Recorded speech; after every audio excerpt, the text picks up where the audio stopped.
Salut tout le monde, c'est Nicolas pour Billie Jean. Aujourd'hui, on est au lancement de la collection de Karine Vanasse et Ilsa Seroso pour Simons.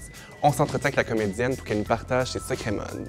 Salut Karine! Salut! J'aime ça que tu nous parles un peu de ton rapport à la mode. D'où ça vient cette piqûre-là? Ah, ben, je pense que c'est pas une piqûre soudaine. Dans le fond, je pense que ça s'est vraiment développé avec les années. C'est, tu sais, à travers, veux pas, tu sais, comme acteur, tu es toujours en train de faire des essayages avec des costumiers, costumières qui ont un œil différent à chaque fois aussi, qui te perçoivent d'une façon différente aussi. Même, je suis en train de travailler sur une série là, entre la saison 2 et la saison 3, on a changé de créateur de costumes, puis finalement, juste la coupe de pantalon, je me dis, mon Dieu, mais l'autre m'aurait pas mis ça du tout, puis ah non, mais ça te va pas bien, ça c'est plus. Donc, de voir aussi à travers, c'est ça, comment, c'est vraiment une question de perception en fait. Est-ce que ça a toujours été un rêve pour toi, créer une collection? Est-ce que tu avais déjà pensé? Oh non, je n'avais pas pensé à ça. Non, ça s'est fait assez naturellement, en fait. On s'est vraiment très bien entendu. On se rejoignait beaucoup dans notre perception de la mode, de ce que ça pouvait vouloir dire porter un vêtement. Je trouvais que les gens ne la connaissaient pas assez à mon goût. Non, mais c'est pas évident, se démarquer. Surtout quand on s'attaque, quand l'intention, c'est pas d'inonder le marché de la mode non plus. Comme Elisabeth dit souvent, il y en a qui le font très, très bien aussi. Mais dans son cas, c'était vraiment de faire toujours des pièces assez limitées, tout ça. Donc, je me disais, OK, mais comment aider à promouvoir son nom, son talent aussi? Après avoir fait cette collaboration avec elle, qu'est-ce que tu as appris de la mode, de la création d'une collection? C'est que c'est vraiment beaucoup de travail pour ce que ça représente pour l'artiste à la fin. Le designer doit se donner des moyens des fois pour se dire, bien, justement, je vais travailler dans un plus petit atelier, essayer de récupérer, je la vois des fois, Elisa, là, juste pour le cachemire, qui est une matière quand même assez dispendieuse au mètre. Essayer vraiment là, de placer ses patrons pour que chaque petit centimètre de tissu soit utilisé pour qu'il y ait le moins de pertes possible. Donc, de voir cette conscience-là aussi, ça m'a vraiment impressionné. De voir vraiment tout le travail là, que ça représente. Et si, demain matin, tu avais à échanger de garde-robe avec quelqu'un, ce serait qui?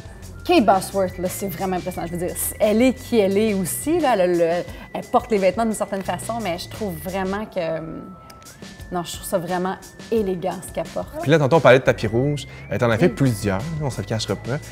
C'est laquelle, la robe coup de cœur que tu te rappelles, que tu t'es dit, ça, c'était vraiment un bon coup, je me sentais bien, je me sentais belle? On était allé au Emmys avec 30 vies. On avait été en nomination au Emmys International à New York. J'avais une robe blanche, un col assez décolleté, mais pas trop non plus. Puis j'avais une robe qui me couvrait les bras. J'avais une belle paire de boucles d'oreilles aussi d'une designer, d'une joaillière de New York qui fait des bijoux hallucinants. J'étais fière de porter son travail à elle, mais la robe, j'étais bien. Puis même, je me sentais pas trop sexy, puis ça paraît dans mon sourire, je trouve. Sinon, est-ce qu'il y a un fashion faux pas que tu assumes porter?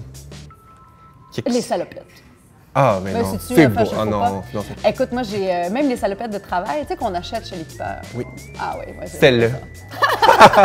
Non, mais en même temps, mais c'est souvent, en fait, tu sais, ça a l'air d'être bête, là, mais puis ils sont vraiment belles, là, tu sais, j'en ai trouvé, entre autres, là, des vraiment, tu sais, le tissu est rigide, je fais juste plier le bas. J'en ai vu une brune, là, sur Instagram. Oui, ben c'est celle-là, hein? Oui, Carhartt. Ben c'est parfait. Ben, tous les hommes de la construction portent ça. Je suis arrivée sur le plateau avec ça, puis tous les techniciens me disaient « Non, attends, qu'est-ce que tu portes là? » Mais en même temps, ça, porté avec une super belle paire de bottes, mais ça fonctionne. J'ai une dernière question. Oui, vas-y. La rédac s'est demandé, ouais. Quand tu as une date, qu'est-ce que tu portes? C'est quoi ton kit de prédilection? Oh non, mais c'est épouvantable. Moi, j'ai tendance à penser que... mais c'est inconscient, là. Mais je vais avoir tendance à porter ce qui ne m'avantage pas tant que ça. Genre? Ben, je suis déjà allée à ce qui était comme une date, mais dans le déni, là, dans le fond, là, mais je suis allée faire comme de l'aviron, là. Puis j'avais vraiment, ben, je m'étais mis une paire de jogging, mais vraiment trop grand, avec, tu sais, comme une espèce de coton ouaté. C'est parfait. Ouais, j'ai plus tendance à vouloir que l'autre voit qui je suis, peu importe ce que je vais porter, dans le fond. Mais tellement. Mais j'aime ça porter des chandails à capuche de toute façon, fait que c'est correct. C'est assez représentatif de moi de toute façon. Merci Karine, puis on espère que la collection est un succès. Oui, mais j'espère aussi. À bientôt.